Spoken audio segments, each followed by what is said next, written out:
বন্ধুরা, আজকে আমি আর আমার বন্ধু এক জায়গায় ইন্টারভিউ দিতে গিয়েছিলাম।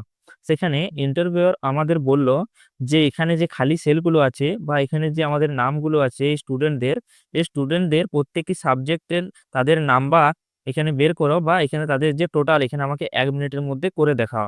তো আমার বন্ধু কি করলো, এখানে ম্যানুয়ালি ভাবে সে লিখতে শুরু করলো তাদের নাম্বার। তো এটা দেখে ইন্টারভিউয়ার কি করলো, তাকে রিজেক্ট করে দিল।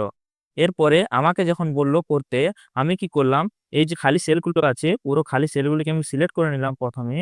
এরপরে আমি ইকুয়াল দিয়ে এখানে রেন্ড বিটুইন ফর্মুলা এখানে ইউজ করে দিলাম। রেন্ড বিটুইন ফর্মুলা দিয়ে এখানে আমি মিনিমাম এখানে আমি দিয়ে দিলাম বটম ভ্যালুতে আমি দিলাম ৩৩ এবং আমি মেক্সিমাম টপ বটম আমি এখানে ১০০ দিয়ে এন্টার প্রেস করে দিলাম।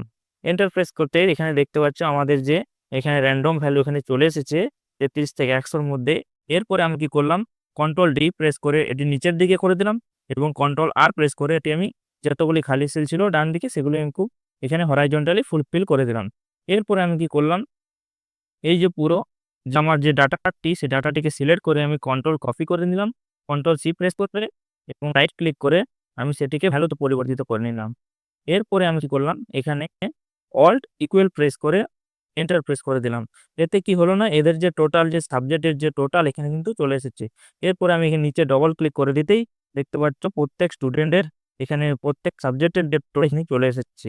তো এটা দেখে ইন্টারভিউ খুশি হয়ে গেল এবং আমাকে সিলেক্ট করে নিল।